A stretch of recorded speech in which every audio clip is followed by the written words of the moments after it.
Okay, that's Monet. And without further ado, I'd like to review what you were saying during the break about the Chinese. All right. Well, anyway, the scenario is that the Chinese have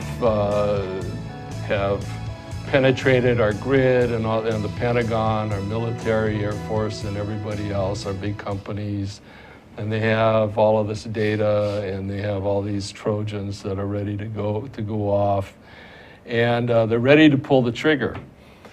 And my sense is that the Chinese aren't like that. Okay. They'll do that. They'll have everything prepared, but Tzu, the art of war, okay, says that one good spy is worth a regiment of troops, okay? And the art of war is to avoid war, all right, but be prepared for war. So they prepare for war, and you can see it in their business practices. I mean, they're much trickier than we are. I mean, they play Go, we play chess. Chess decimates the enemy. Yeah? Go captures real estate without destroying anything. So when you look at the Chinese, you have to think, well, how are they going to use all of this to overcome their enemy, us, all right? Well, what they do is, in my opinion, is they're not going to pull the trigger. They're not going to destroy us and bomb our cities and destroy our infrastructure. No, they're not going to do that because that's wasteful. So they will play defense. They'll let their enemy make the first move, and if we don't make the first move, they're not going to attack. That's my feeling. Okay, so the Chinese are subtle. We don't have to worry about them dropping bombs on us. The crazies are the Koreans and the Russians, okay? Now, Putin, he's KGB, not former KGB, he is KGB, and he likes to fight, okay? He likes a good beef, he's a grappler, he likes to get it on, he likes to show how tough he is, and he's more dangerous.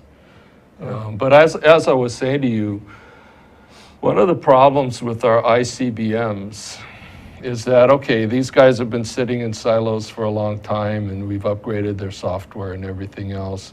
And the beauty of the systems is that they require keys, okay? So you can't just automatically, it's not like Star Wars or these fantasy movies where someone somewhere presses a button and all the ICBMs go off. Physically, someone in controlling that ICBM has to physically turn a key, and someone else has to be there to activate it, okay? So we're not going to have an accidental ICBM go off. But the problem is that since we haven't launched any, and we can't really practice them, we don't know that the computer systems or the software that we've installed hasn't been hacked. Like the navigational software. Navigational software, all kinds of other software that says, okay, as soon as you ignite, you blow up, okay? Or instead of going to Moscow, you go to New York. I mean, so do we know that the stuff's going to work? I don't think so. Yeah. Yeah. So that's our big problem. So this very interesting distinction you make between the Russians, the North Koreans, the Chinese, and us. Yeah. And us. Is inherent in what you say is it can we get along in the 21st century without doing tit for tat on cybersecurity, without doing our own hacking, national hacking, or must we do this to survive in a world of hacking? We have to do it. Because it's like the Cold War. We hack them, they hack us. They know that we can hurt them. We know that they can hurt us. I mean, it's just part of it. To me, the biggest threat that we have in the world today is not hacking, but it's global warming, okay? And as people who use computers every day and people who are really smart and governments that spend a lot of money on machines of war and hacking if we spent as much time and energy on environmental issues, okay, Touche. we'd be a safer, more productive world. Isn't that true? All right? And so it's a mindset, all right? And so and some folks aren't going to agree with me on this, but you know, if you think more in terms of the Chinese mentality, okay? Well, we'll prepare for war, but war makes no sense because it's destructive and we'd rather do good business than destroy. If you have that mindset, then you're going to be better off than, say, on the other end of the spectrum, like the North Koreans. Do we in this country have that mindset? The same mindset? We play chess, right? We destroy the pieces on the board. Yeah. Do we have the same mindset that they do, or something else? Yeah, well, growing up playing chess and having that mindset is not a good thing. And fortunately, the art of war is, and some of the Chinese philosophy on war is taught at our military institutions. However, it doesn't continue in the way they practice their warfare. And you know, unfortunately, that's the case. So I don't know. You know, it's going to take leaders in government, and every now and then I see some general come on TV that understands the art of war, and then some come on and let's go get those guys.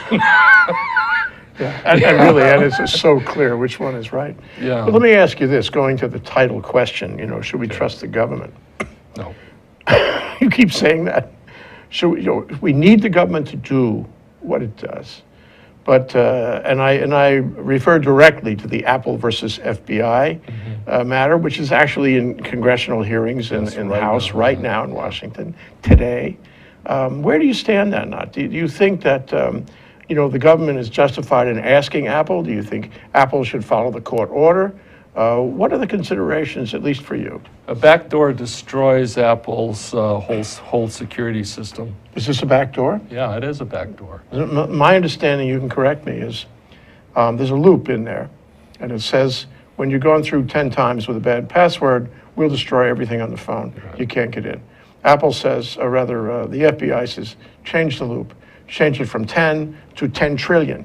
Add some zeros on the back end and make it go very quick so the key gen, you know, can be used. Now, mind you, what's really interesting is that the FBI wants to do the key gen itself. It doesn't, you know, they could have given the phone to Apple, and Apple would not have the argument that it lost control of the software, the new software that adds the zeros. But if it's only a matter of adding zeros, what's the big deal? It's only this one phone. It's only this one loop. If Apple can do it, someone else can. Well, why doesn't the FBI get somebody else to do it then? Because it's really difficult.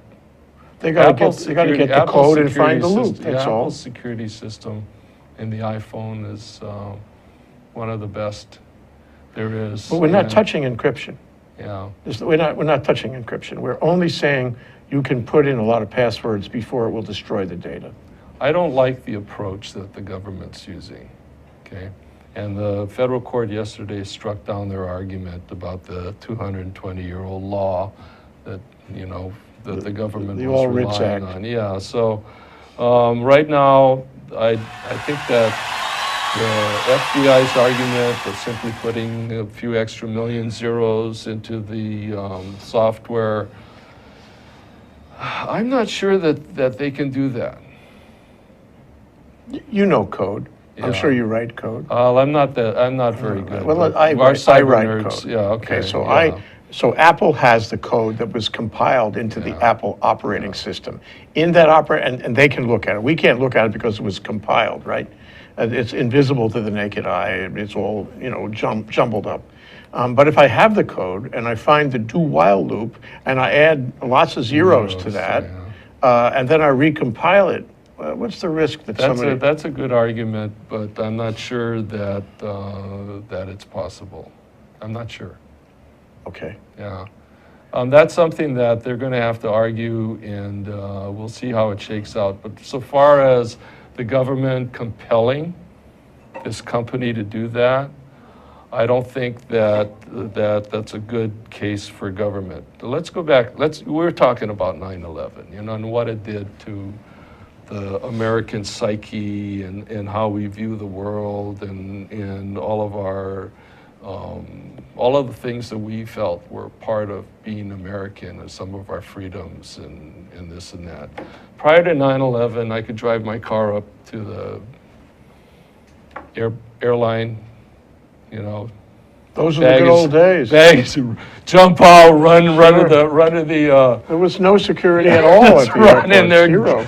The plane would be waiting. Sure. kind of You thing. walk up a gangway, Yeah, right? exactly.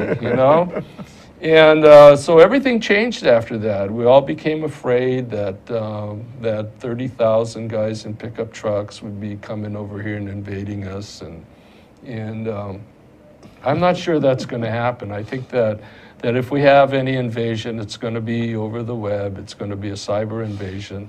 I don't think it's going to be the Chinese. But the way the Russians have been playing the game, he's KGB. So. He'll use every tool that's available, and they've already been penetrating us. And every time we come back and say, it's you guys, he says, well, no, it's some kid in Siberia, probably. We have nothing to do with it.